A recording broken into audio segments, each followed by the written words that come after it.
because it is said that most postmoderns would love, to dance, so they don't care about the basic. If we could take some problems, what about? For the talents, maybe, yeah, that's a good question. Definitely. So maybe it's a question that most of the teens usually have. Welcome to Energ-Aid.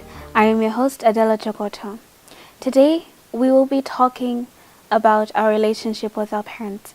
The title is Independent Yet Dependent, and this will be the first part in the child's perspective. As I said, we'll be talking about independent yet dependent.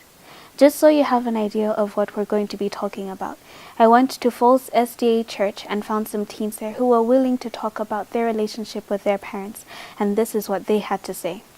I'm Tianjani Namsao, 23 years old.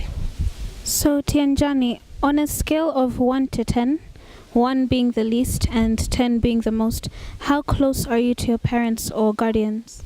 Should be 10. Yeah. And how easy is it for you to ask anything from them, whether it's to go to a party or maybe to buy something new? How easy is it for you to ask? 8. Yeah. Very, very fine. I think it's not all that difficult. It's easier. Yeah.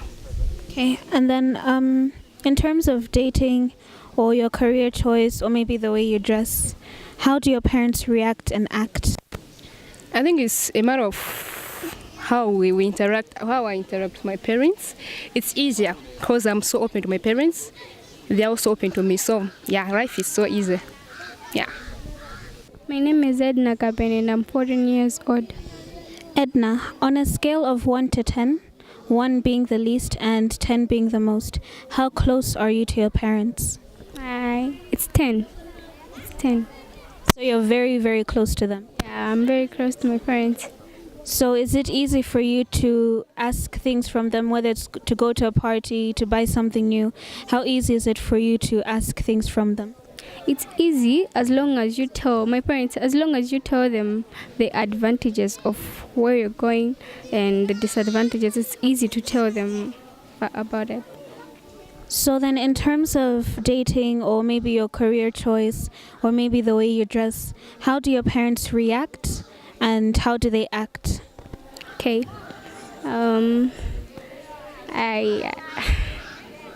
You can start one by one. Can talk about about your career choice. How do they react? Okay, about my career choice, I must talk to them because I just have to tell them what I'm going to do in future, and they have to know about it and help me in the subjects which I need to be helped for me to achieve my goal. So they're okay with what you want to do? They're okay with it. So the conversations that you've had about your career choice, they've gone well? Yeah, they've gone well. They've gone all fine. Thank you very much, Edna. Welcome. My name is Vincent Njoloma and I'm 17 years old. Okay, Vincent, on a scale of 1 to 10, 1 being the least and 10 being the most, how close are you to your parents? I think I might rate myself to maybe 9. Why 9? Why not 10? We're not that really close because sometimes they are far just because of work and other stuff, so yeah. So how easy is it for you to ask things from them, whether it's maybe buying something new or you want to go to a party or a friend's house? How easy is it for you to go and ask? First of all, I find it hard to ask them, but I just give myself the courage to go and ask them. So it turns out well sometimes. So in terms of maybe the girl you want to date or your career choice and maybe the way you dress, how do your parents react and act? First of all, if it's according to either girls, my career or my future, we first of all sit down and talk about what I want. Then they give me the right suggestions to what I can get. Yes. So they never get angry or start saying no. They usually did that when I was a little young, but since now I've grown a little bit, so I think it's fine. My name is Linda Mwenga. I'm 16 years old. Okay, Linda, on a scale of 1 to 10, how close do you think you are to your parents? I think 5. Okay. And how easy is it for you to ask something from them, whether it's going to a party or maybe you want to get something new? It's not easy for me. And then in terms of maybe the boy you want to date or your career choice or maybe the way you dress, how do your parents react and act? Well, they do react like they don't want. Sometimes they do. So I'm not sure. Okay. Have you started talking about your future and what you want? No, not yet. I think the conversation will go once you start talking about.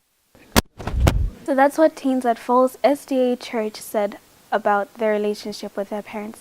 Like I mentioned before, today we'll be talking about independent yet dependent, which simply means the transition from when you want to become from your dependency to the stage where you want to become independent. So this may be more applicable for those who may be starting from the ages of 15 to 18 and above, because this is the time when we're just about finishing high school and we're going into university, and that's our transition from dependency to independency. So today, here in studio, I brought in my friend, Mary Kumwenda, who will help us understand what it means to be independent yet dependent, and then she will talk about her relationship with her parents. So stay right there. Welcome, Mary. Thank you. Now, Mary, who do you live with? I live with both parents Mm-hmm. and some siblings. Mm. 2 elder sisters and 1 younger brother. And a little cousin of mine. Okay. And what are you doing now in terms of school? I just wrote my Form 5 exams, October, November, and I'm waiting for the results that will be released in January. Mm-hmm. Yes, then after that, maybe do A-levels. And what are your plans for your future, your life? Just tell me about, your dream. Okay. I want to be an architect when I grow up. Mm-hmm.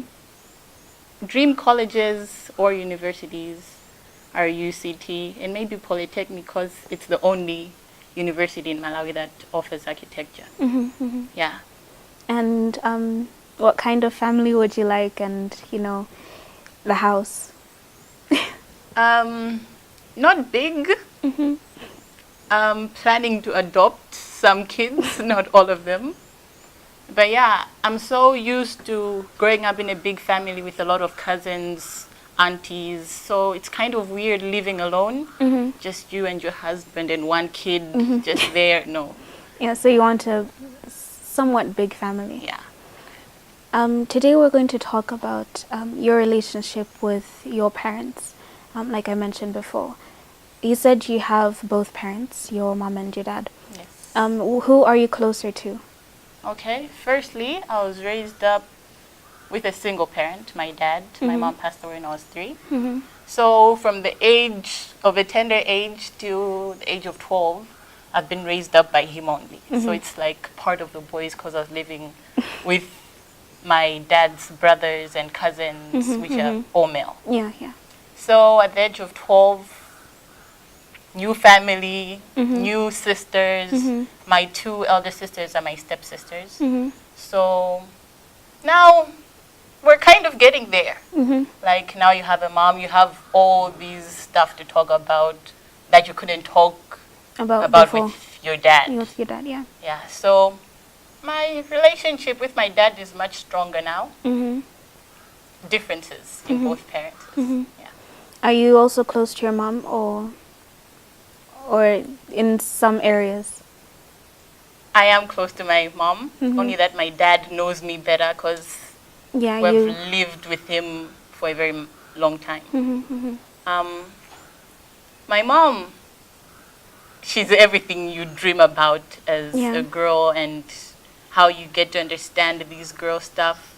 Yeah, it's much, let's say I can talk to her about all the stuff I couldn't talk about with my dad. So our bond is much stronger then. Okay.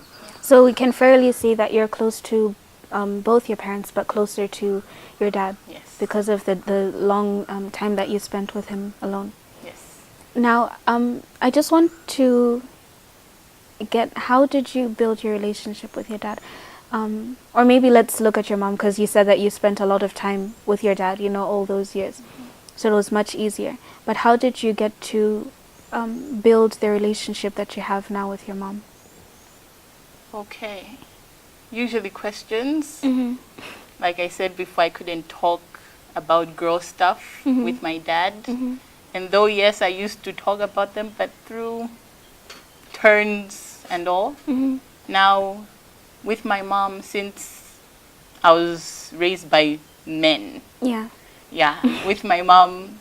Now, the bond, let's say, all girl stuff. That's where we get to understand each other. Stuff like food, clothes, girl stuff. Yeah. Yeah. That's it? That's it. So, Mary, I know that you are 17. Yes.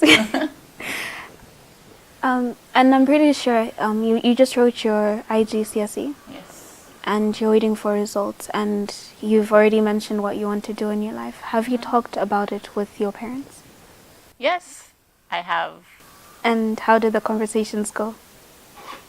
Well, it's that kind of thing where mom always wanted me to become a medical doctor. And that thing, you're like pumped. I'm like, yeah, medical stuff. It's for That's me. the way, yeah. That's the way. Then you see in class, and honestly, I don't like biology. And now it's like, okay, medicine really needs biology. And I'm not good at that area at all.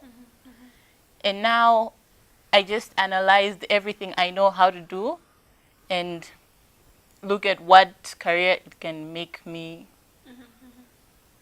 Yeah, then I'm like, okay, I like drawing. I like shapes, colors, buildings. I'm like, okay, architecture is the way. Because the first time, as a kid, you always talk about these careers and stuff. You're like, okay, everyone is like, I want to be a doctor, I want to be a nurse. And you just like talk it out just to get over it. I'm like, okay, if medicine doesn't work, I want to be an architect. Since as a kid. And now realizing it, I'm like, okay, maybe I can be an architect. Yeah, that's where. Yeah. Then talking to your parents, they're like, okay, architecture, it's a good career, but are you sure you're good at math? I'm like, I can get better. Then, math lessons. Now, I'm not fully good at math, but, people have their ups and downs. Yeah, and, I think I'm sticking to architecture. Yeah, because it's your drive and not what other people's opinions are. Yeah. So, when you talked to your parents about it, how did they react? Was it, oh yeah, sure, go ahead, from the word go, from the first conversation, or were they a bit, maybe why don't you try accountancy, why don't you try this, from the first conversation? Have you had more than one conversation? And if you have they all been good, or it's varied? My parents are really supportive. Everything we bring out to the table, they have their opinions, of course. But it's that thing, it's your life. You can do whatever you want. Yeah. As long as you're sticking to what you want to do. Yeah, and with my parents, it was kind of like, okay, we know you can't be a doctor. But architecture is the way. That thing, they've seen these little talents of drawing, interest in mechanical stuff. And it's like, okay, they're really supportive. They're like, yeah, you can go ahead. We're with you. Like, they're my number one supporters. And obviously, now that you've written your IGCSE and you're about to start your A-level, and we all know that once you've written IGCSE, it's quite equivalent to MSCE. And everyone knows that A-levels is just as good as first-year university. And this is the transition of independent yet dependent. This is what we're talking about. This transition from where you were living in your parents' home, getting all their support, all their finances and whatnot. But now you're slowly growing up and you're going to, in the matter of like 2-3 years, you're going to have to be on your own now. You're going to have to start learning to do more things on your own and eventually go off to university and then live on your own, and after that, get married. Yeah. And I know, especially for girls, especially for example with my dad, it's been very difficult for him to see me grow, because now I'm off to college and he's just like, oh no, my baby girl is going. And it is very hard, especially once you've built a relationship with them. How have your parents taken this? Because I'm sure they've noticed that you are growing up and they have to let go. How have they taken it? For my dad, it's kind of difficult for him because I'd actually see it. That thing, I've always been with him. I'm like his mirror. Like, this is the photocopy of him, tall and all. And for him, it's really been hard. He's raised me himself with no mother to the age of 12, and trying to see, like, I think he's kind of greedy, kind of jealous that I have this bond with my mom. Yeah. It's really hard for him. And sometimes, as teenagers, you really don't want your parents to be there. Yeah, you just want your own freedom. Yeah. That thing where really you need support, you need money, you need clothes, but there's that part that you just want to do things alone. You don't want, yes, you need their support and they have to be all in with you, but not all parents are like that. Yeah, that's not all true. of them. Some are strict, some are okay, going with the flow and all that, and some are so attached to children that they don't really want to let them go. And for my dad, it's definitely like that. That thing where, okay, it's time for uni, Form 5. Yeah. And they're like, okay, can't you do Form 6? Like 2 years. Then it's that thing where I want to see you more. Form 6 is kind of like the gateway. Okay, she's staying. Yeah. Though she's doing her first and second year of university. Yeah, for my dad, it's kind of like, I want you here. Yeah, he's still holding on. Yeah, he's still holding on. And for my mom, it's kind of like, okay, let the kid go. Yeah. Like, she has to be free whenever. Yeah, for her, she's so, let me say, she really wants me to go out there. She wants me to see things. She wants me to experience good things, to challenge myself. And of course, this is not like she's chasing you out, No, like, this is get not- out of my house. No, not like that. But she just wants me to grow up. Yes, you'd see the changes and all, but that thing, one way or the other, you'll be alone in the world. And you just have to experience these things to be strong. Whatever comes, comes. Yeah. Eventually, God will bring you out of the situation and all. What did you do, and what would you say to those who may be going through this phase, just to help them let their parents know that, mom, dad, it's time to let go, I'm growing up? Okay, one advice is do not push them away.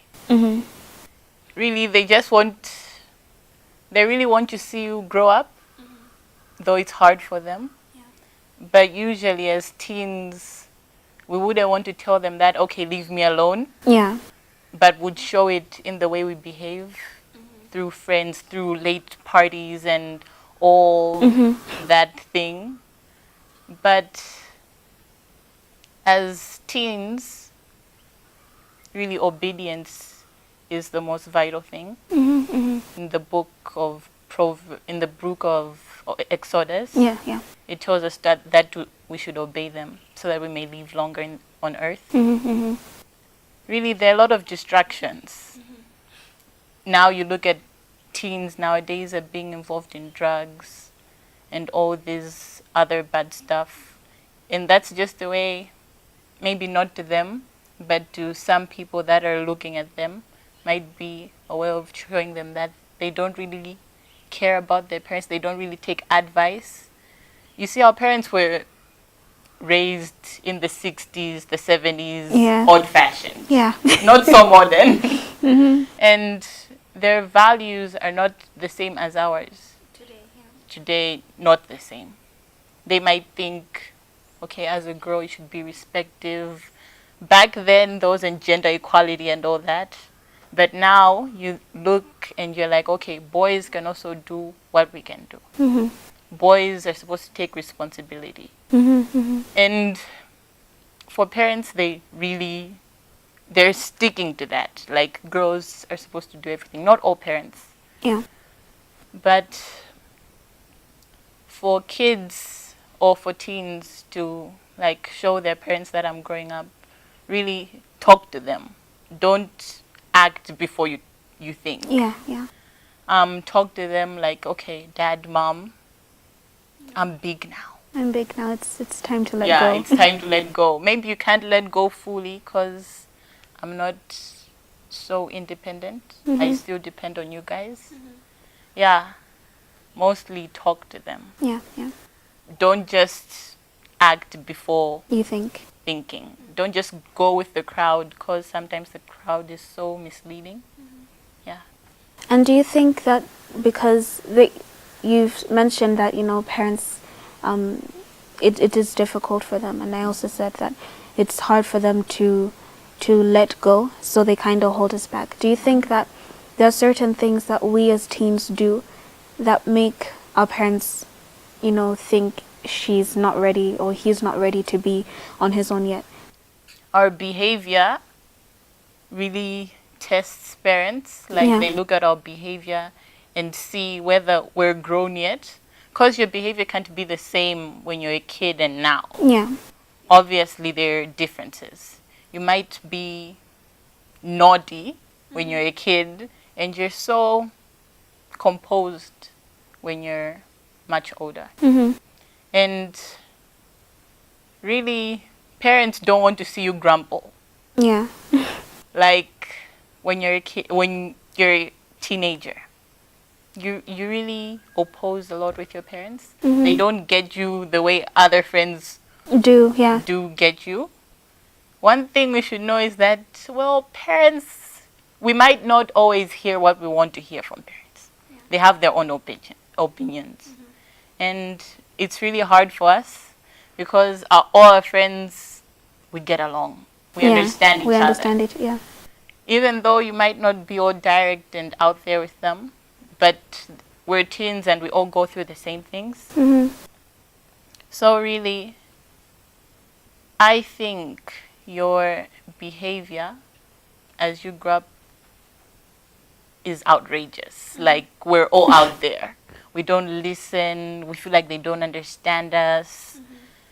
What we do is so not connecting with what they did when they were younger. And all that, our behavior is really pulling us away from our parents than it really should be. Yes, they're old-fashioned. But those values and all the things they teach us now and before, we really need them in the future. And the more we don't accept their teachings, the more we go astray. Yeah, yeah. They really don't want to see us go astray and all that, but I think we should actually listen because some of these values are really important, and if we don't take them, we're going straight down somewhere. Yeah. Let's listen to a song done by Patience Junga entitled Broken Ones.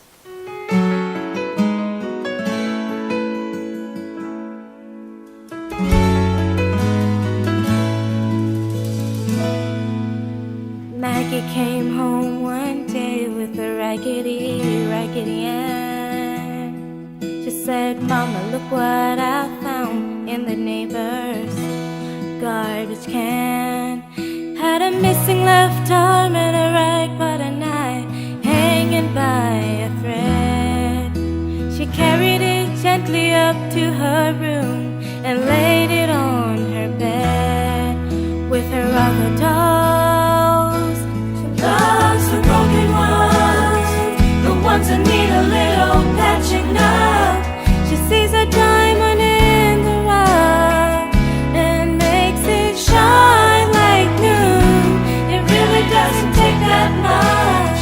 a willing heart and a tender touch.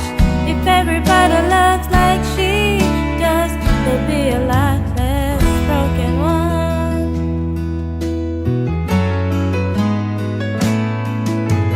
20 years later in a shelter on 18th Avenue, a 17-year-old girl shows up all black and blue, with needle tracks in her left arm, almost too weak to stand. She says, I'm lost and I need help, as Maggie takes her hand and says, come on in. She loves the broken ones, the ones that need a little patching up. She sees a diamond in the rough and makes it shine like new. Really doesn't take that much, a willing heart and a tender touch. If everybody loves like she does, there'll be a lot less broken ones.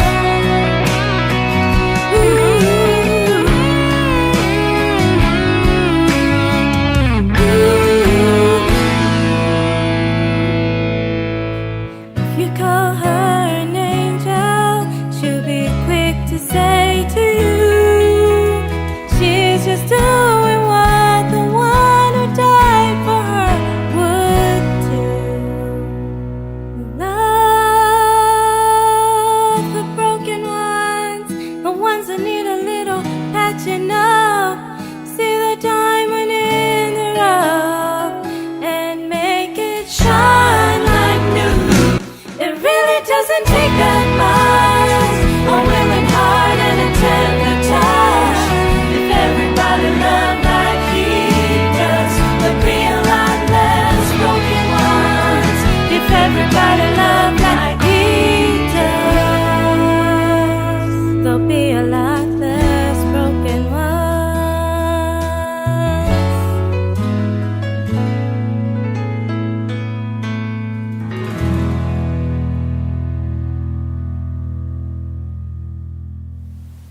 That was a song done by Patience Junga entitled Broken Ones.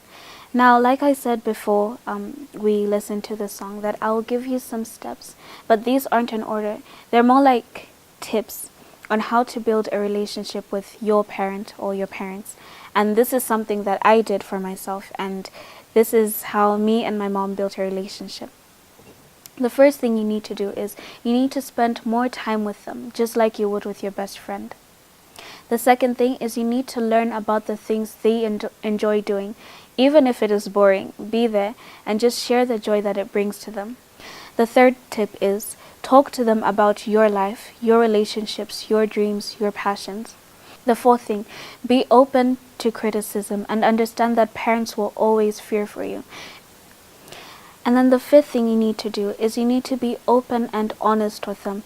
That is the only way you can truly earn their trust. The sixth thing also is you need to be confident and assertive, but be cautious of how you say things.